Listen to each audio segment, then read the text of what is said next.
With her going to the Golden State Valkyries, you can see that every single emotion was just coming out of everywhere for the Las Vegas Aces.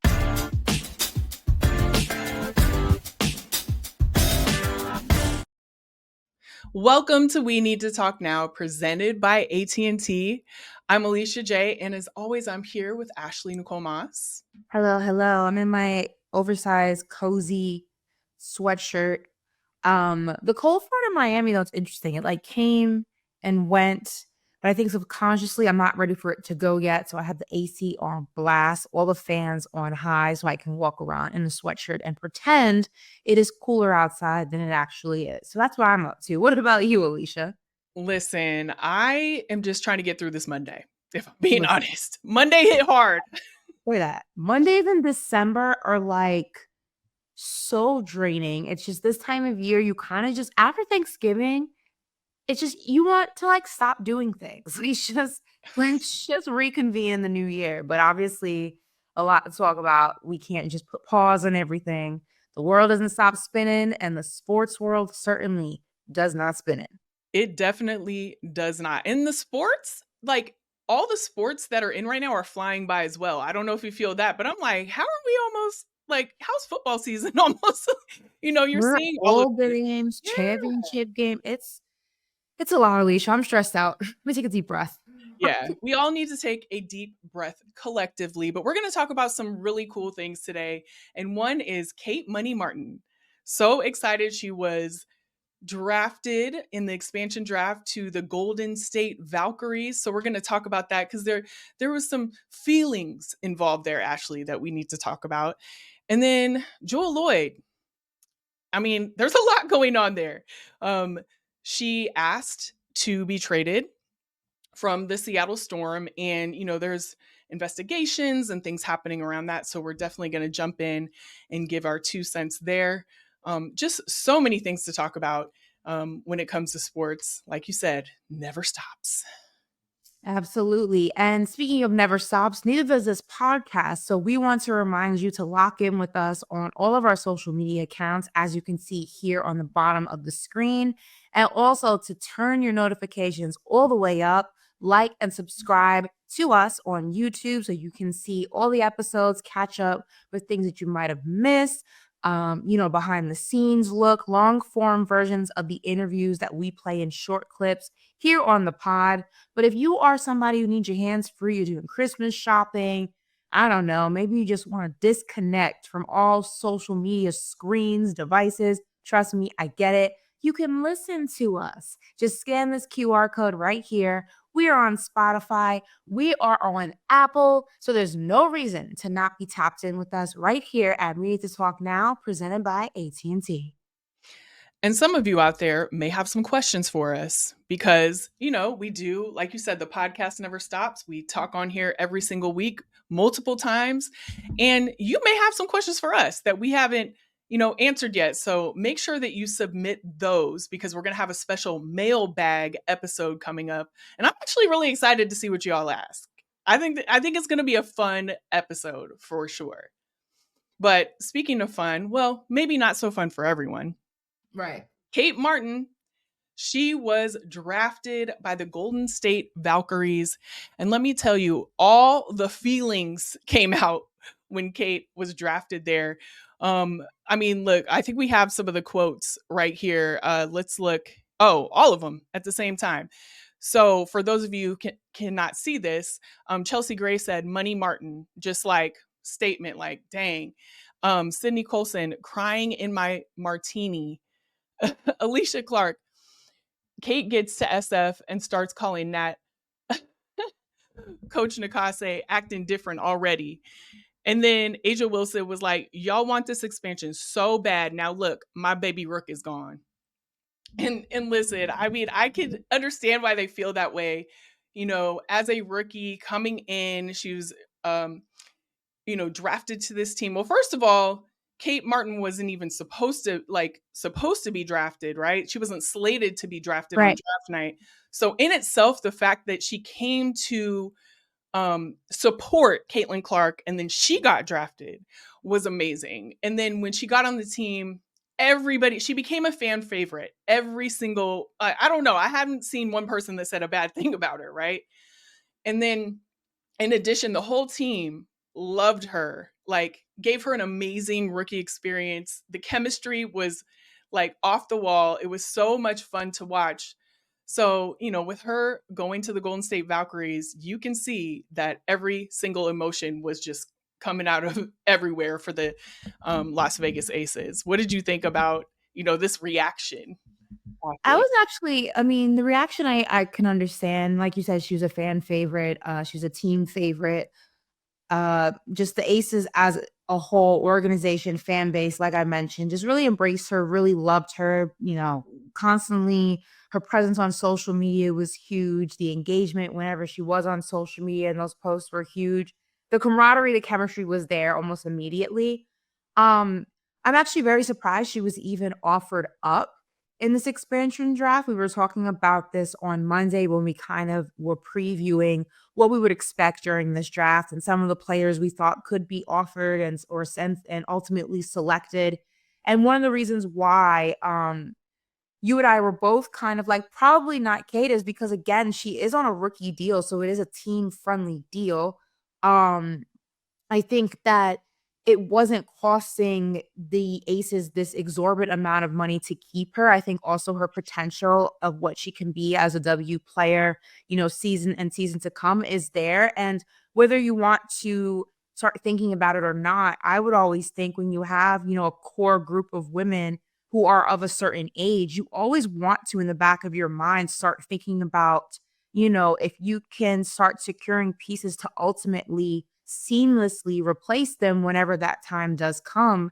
And sometimes having rooks that have been in the organization while your core group is still together and still winning basketball is the best teaching tool that you can possibly have. You're learning from the women who have done it and have done it on the highest level.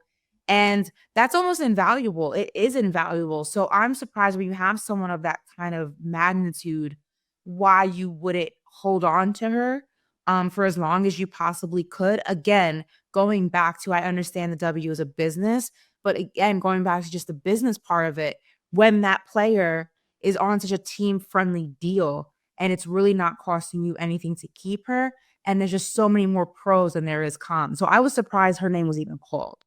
Yeah, I definitely feel and understand what you're saying. There's definitely, like you just laid out, an argument for that. But you also have to look at just, the protection of the players, kind of like the makeup of the team, where they think they're going to go and that kind of thing. I just think it was just kind of one of the people Yeah. that they had to roll the dice with. I hate to say it like that. I don't like to talk that way around players, but just given their roster and who they had to protect and who they didn't and that kind of thing, I can just see that it was probably a really hard decision for sure. They But didn't have to they didn't have to put anybody up for the draft though, right? Like they could have just said, we're not putting anybody on our players up. Like it wasn't required, I believe, that you had to put somebody up. no, it is. It Oh, they was. did? Okay. Yeah, every I thought there yeah. was like a rule that somebody could that teams could like forego putting anybody up. No, they had to every Okay. single team. Yeah, they and then conversely, the only team that the Valkyries decided to pass on to draft from was the Seattle Storm too, We will which is talk also about it in a very little bit. yeah, we'll Yeah. talk about that. But yeah, they had the opportunity on every team, and that's why the protected player list was so important because that was just basically like you can't touch these players, and then there were also players that were cored, so they definitely couldn't be touched either. Um, but she was not one of those, and I think it was just a matter of, who do we have to keep and who can we just like put out there Mhm. and see if hopefully they don't, draft them. But if she was there, they were going to take her because For just sure. like we talked about, obviously she's a great player. And we talked about in the last pod that marketing is a factor in this too. And we know she has a built in fan base. And not only that, Coach Nakase was one of the reasons why she was drafted to the Aces. So she's very familiar with her game. She's obviously a big supporter of Kate's as well. And so Yeah. when you look at all of that, and also what she wants the Valkyrie team to accomplish, which is she said the threes were going to be very important, especially the corner three, and Kate Martin is definitely a player that is going to fulfill that. So yeah, when you look at it, I mean, the Aces said in a statement that uh, the the ACES organization, first and foremost, would like to thank Kate Martin for all of her hard work and dedication to the team this past year. We are proud of Kate and the impact she has made as a member of the ACES team.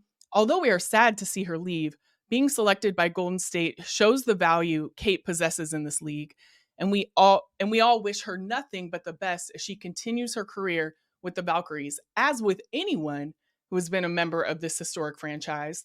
Once an ace, always an ace, and Kate will always be a member of the Las Vegas Aces family.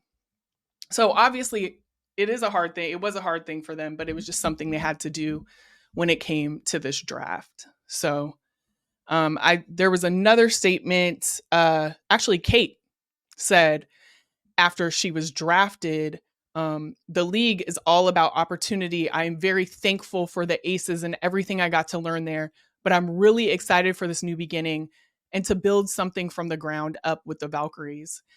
And it's an exceptional opportunity for her. Um, I personally think she's going to come in and make an impact very early on this team. When you look at the pieces that they got for the team, and then they're obviously going to have to go out and get some really key free agents, uh, and they have some draft picks as well in the actual draft. But I'm excited for her. I think it's going to be a really good move by the team and for her.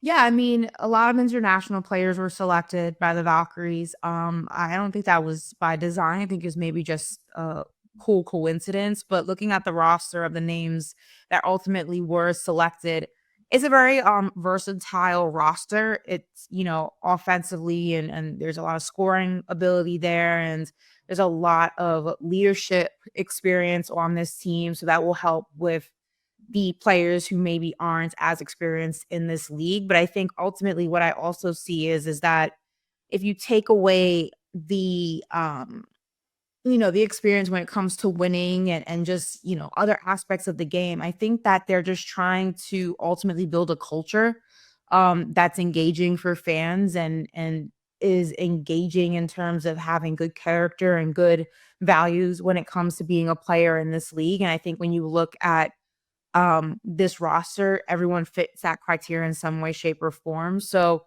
I think it's, like I said, I think it's highly diverse. I think that's what they were looking to build.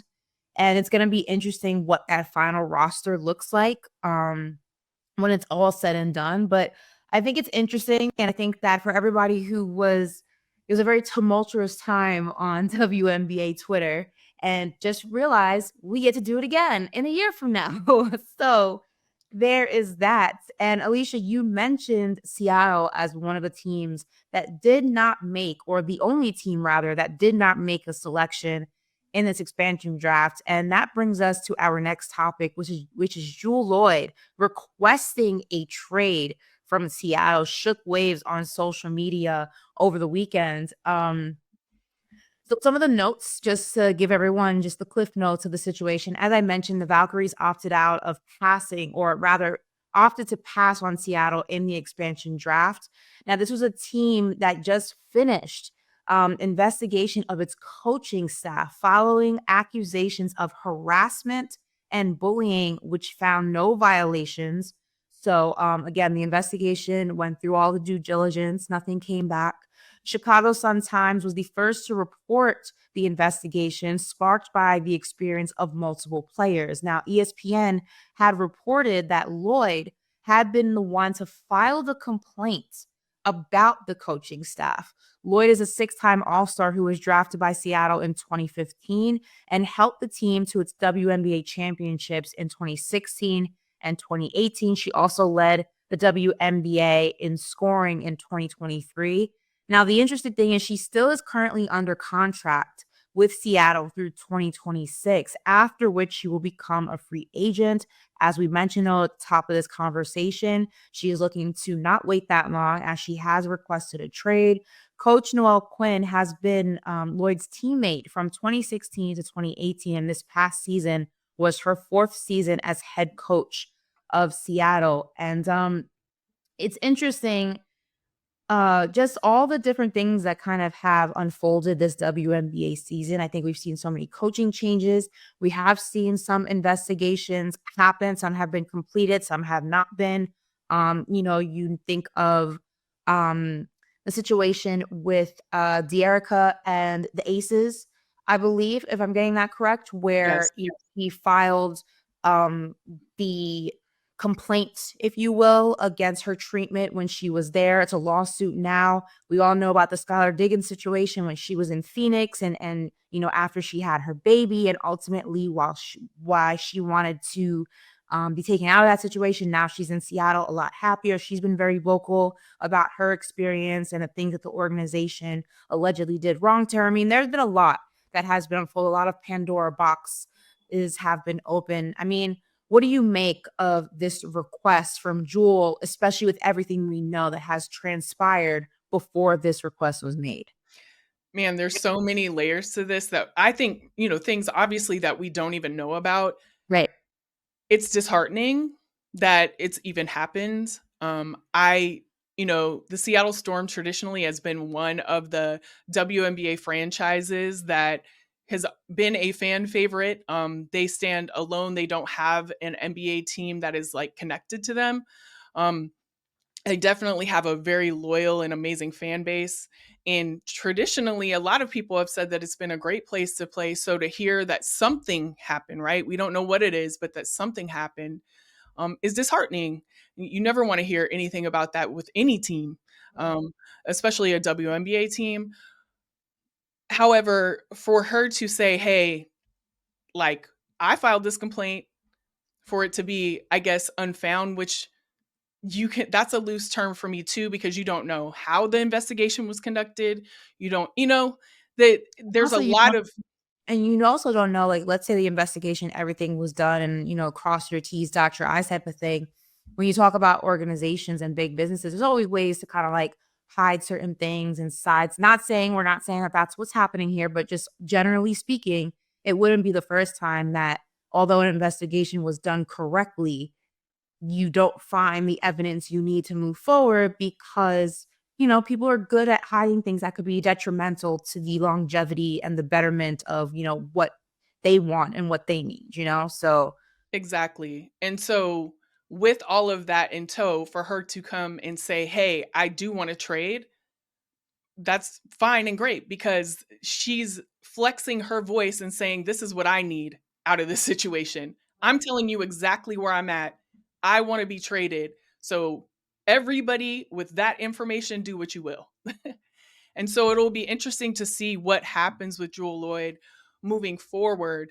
Um, but I thought it was also very interesting that the Valkyries passed completely on selecting somebody right. from that team. Even Baron Davis, I don't know if you saw the draft, but he read that draft pick off and said that there would be no selection. And afterwards, he was like, "Ooh," in the actual draft because it is. I mean, Yeah, I mean, and I think that's telling too, right? Because again, we don't know all of the intricacies of what transpired, and obviously neither of you, or neither of us rather, are lawyers, although I think that I would be a pretty good one. I watch Suits and like I got the gist, but you I'm be just locked in. You be you locked know, in. I was locked in. There's two things I think I could have done from watching TV. One, could have been a detective. Shout out to Olivia Benson on SVU. Taught me everything I know. Two, Harvey Specter on Suits. I could have been a lawyer, but that's a different conversation. Um, I think that's telling, right? Because I think an organization being so turned off by just everything that may be going on within the four walls of the Seattle Storm, to the point where they just were like, you know what? We're good. Like, we're not saying this happened. We're not saying this happened. We're just saying we're new here. We're the new kids on the block. We're not trying to step in any type of mess. be involved in any drama. And it's going to be interesting, right? Because you have that kind of scarlet letter on your shirt if you're Seattle now. You now know, the world knows rather, that Jewell was the one to file the complaint. The world now knows that Jewell is the one who has requested a trade from Seattle. It's a house of cards, if you will, a domino effect. And it's going to be interesting how Seattle handles this situation, because I believe, and you can let me know if you think I'm right or wrong here. I don't know what this bubble is like. Well, the bubble thinks you're right. The bubble thinks you're right. The bubble thinks I'm right. It's reading my mind. If you are a WNBA player watching the situation unfold, you're going to be watching very closely how they handle this situation, even if you don't know all the intricacies. Optics sometimes are everything. And this may prevent other players wanting to play in Seattle, depending on how they deal with this situation, because there's a lot going on here. Yeah, there's a lot going on. And when, women's teams have been through so much already, right? The league has been through so much already. It's like you want to stay clear of anything like that, especially now when you have, expansion and, free agency, all of those things. Like, players are really moving in the ways that they want to move now. Like, they're really taking agency over the way, like, not as much as soccer, right? They abolished the whole draft system. But I'm saying that's where we're moving into in a lot of these leagues. And so, yeah, like, I'm not going to put, me personally, I wouldn't want to put something like that on my list, because I know that these other lists are great and they're places that I would want to go to. So I don't know. This is just the tip of the iceberg, I think, for this story. It is important to know that sources told ESPN that the complaint had nothing to do with, like, the star players on the team, NECA or Skylar specifically, which is important to know, because we really don't know what the exact complaint was, but that's what sources said. Who knows if that's true or not? But it's unfortunate. The losers are the league, Seattle Storm, and the players that are still on the team. Like, they're going to have to deal with this and continue to deal with this. I really hope that the people who need a reprieve and deserve a reprieve will get one. So I agree. In the case of Jewell, if she, needs to, I want her to be traded if she needs to be, and I hope that she does. It's just all the way around, it's a loss, and I really hope that it is rectified soon, for sure. For sure. But actually, right now, we're going to talk about something that happened last week. We had an amazing interview with, it was so good. Paralympic gold medalist, on many levels, Jessica Long. Fantastic interview. We're going to show you some of it now, and then we'll be back to talk about it. Paralympian Jessica Long, man, 30-time Paralympic medalist, which is wild. 17 of those are gold. You've done so many things, including a number of world records as well. Please welcome to the pod, Jessica Long. Thank you so much for being here. Thanks. Thank you so much for having me. Well, we just said some of your stats. There's so many more, but your journey to accomplish all of this has been very vast, obviously, and there's a lot to your journey. For the people watching who don't know, can you give us a little bit about your journey to becoming a Paralympian? Yeah, it's actually 18 gold and 31 medals. Oh, come on now. I like put all the medals in there. I'm proud of it. No, yeah, you should be. That last race was really exciting. But yeah, my story just starts back in Russia, right? I was put up for adoption in a Siberian orphanage, adopted by an American family here in Baltimore who had 2 children, couldn't have any more, adopted my brother and I, we were just in the same orphanage, and then had 2 more babies. So one of 6 kids. But, I think for me, just growing up, I truly just believed that I could do anything, even missing my legs. I was born with something called fibular hemimelia. So I was missing the bones in my lower legs. And at 18 months, both of my legs were amputated, which is how I compete in Paralympics. But I was just such a determined kid from the beginning. And I think that was also me just getting through all of the tough moments in my life that made me who I am today as this athlete with obviously the medals are exciting, but truly just this, I never wanted to give up. What was it about your upbringing that gave you that, confidence that you can do anything? Because I think that growing up, being a kid, it's very hard. Kids can be mean and there's a lot of bullying, even when you don't have something as traumatic and just life-changing like you went through, being at the forefront when you meet people. So what was it about your upbringing, your family unit that just gave you that confidence? Yeah, and this is actually such a good question because I'm such a therapy girly, and We love that. next 2 weeks I'm supposed to be giving myself grace, for my little self.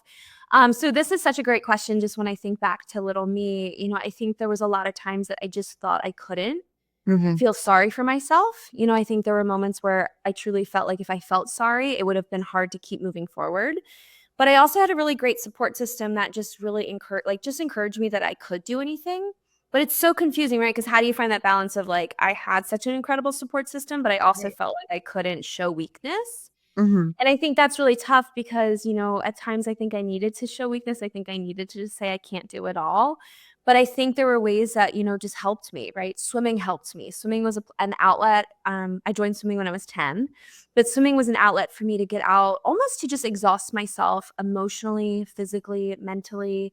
So I didn't have to think about being different, right? Because that back then and even today, right, I still have tough days where being different is hard. And I think we're celebrating more differences, but it wasn't always that way, right? I think social media has been an amazing platform for me to see other amputees. But growing up, I don't think I saw another amputee my age until I was maybe 10 when I joined, when I found out about the Paralympics. So growing up, it was really hard. And I don't think I have really, that's why next week, I'm still focusing on giving myself grace, but it was a process. And we have to talk about your swimming. You made your Paralympics debut at 12 years old.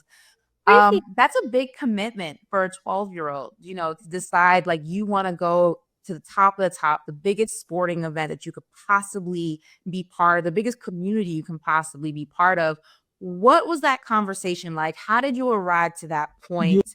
It's a lot of dedication. It's a lot of sacrifice. It's just a lot of everything to be a top tier athlete. And to make that decision at 12, how did you get there? Yeah, thank you for that. Yeah, I think for me, I just wanted to prove that I was enough at that point in my life. Right now, I know that I'm enough. But at that point, as a 12-year-old, right, I was still having surgeries. And if I got one leg done and I learned how to walk all over again and got fitted for a new set of prosthetics, it was like, okay, time to do the next leg. And we went through the whole process again. And it was just a constant back and forth. So I think for me, when I found swimming at the age of 10. I'd always loved to swim though, but swimming was just the place that I was like, wow, for the first time in my life, I feel equal with other people, even though I'm missing my legs. And I was able to keep up with the girls, and then I could beat the girls. And then I found a way to beat the boys. And I was like, okay, this is my thing, right? Because everywhere else, any other sport, I knew I was just different. Like I had trouble keeping up, but swimming just made sense. And swimming is such a beautiful sport where you can navigate the water no matter what your body looks like.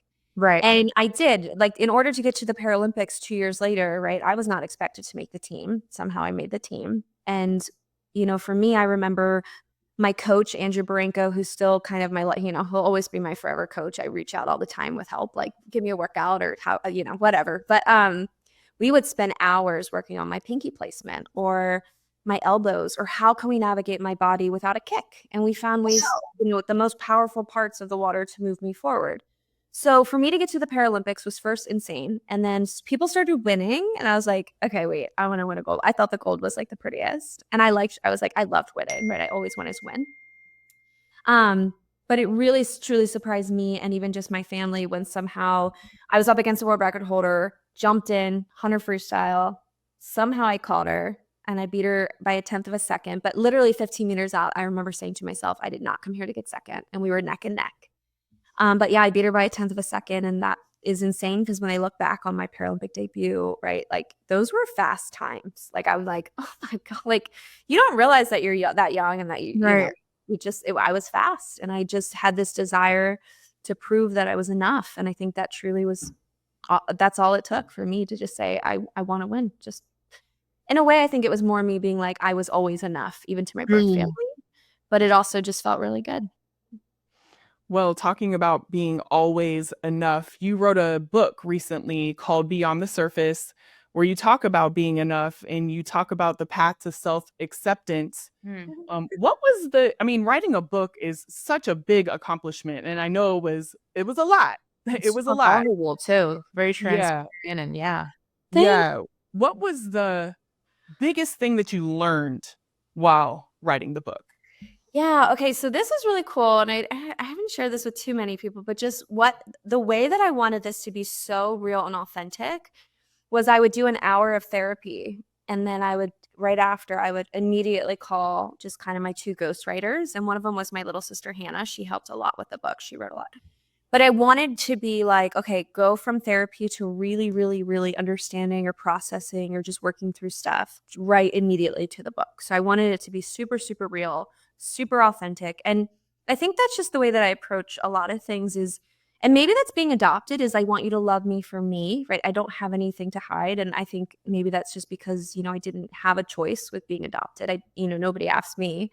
So I just want you to love all of me and take it or whatever. If I've been told before I'm too much and I'm like, great, then find someone who's not but I think for No, me with that's this right. process, it was just a way for me to be like, this is Jess and this is what has made me successful. And it's not just like I always wanted to win. It really came with a lot of pain and hurt, but also like, that I was always enough, even no matter the process, or that it wasn't maybe about the medals or the journey or accepting yourself or giving yourself grace or forgiveness. Like I think forgiving some of our past is really a hard way to move forward, but also, and I love the ending of the book because it's honestly been a couple years and I haven't really had I've been reading little bits of it, but it's like even hard for me. I'm like, oh my gosh, this is good. But just the ending, I've always kind of loved this idea that we've always had the power, right? It's kind of the Wizard of Oz. Like you just had to find it for yourself. I love talking to her. I know you did as well. Just so much transparency, so much honesty. And I really walked away from that whole conversation. And guys, this was just a snippet. The entire full-fledged conversation between Jessica, myself, and Alicia is on YouTube. So make sure you go and check that out. I walked away from that conversation just like, whatever you were complaining about today, shut up. Like, Listen, stop complaining, stop being annoying, stop being a brat. There's bigger things. There are bigger, obstacles to overcome. It's not that bad, Ashley. Suck it up, man up, be quiet. So, like, sometimes you need those conversations to put yourself into perspective. And that's exactly what that conversation did for me. yeah, it definitely did that for me too. And just literally, you can accomplish what you set out to do Have to. if you keep doing it. Like, don't let anybody tell you that you can't. Like, Yes. all the naysayers and everything, you can prove them wrong. If you know that that's what you're supposed to do and what you want to do, keep going. And she is a testament to that on every single level. So definitely Absolutely. check out that full interview that's up on YouTube. I mean, when I tell you gems were dropped in every single way, yeah. I mean, I got to watch it again because even though we conducted the interview, there's so many things. So definitely check out our interview with Jessica Long. And what we also need you to do is drop those questions that you have for us because we're going to have a special mailbag episode coming up. And, right below in the comments below, just drop the questions. Emma is going to compile them. We're going to have a special episode where we answer your questions.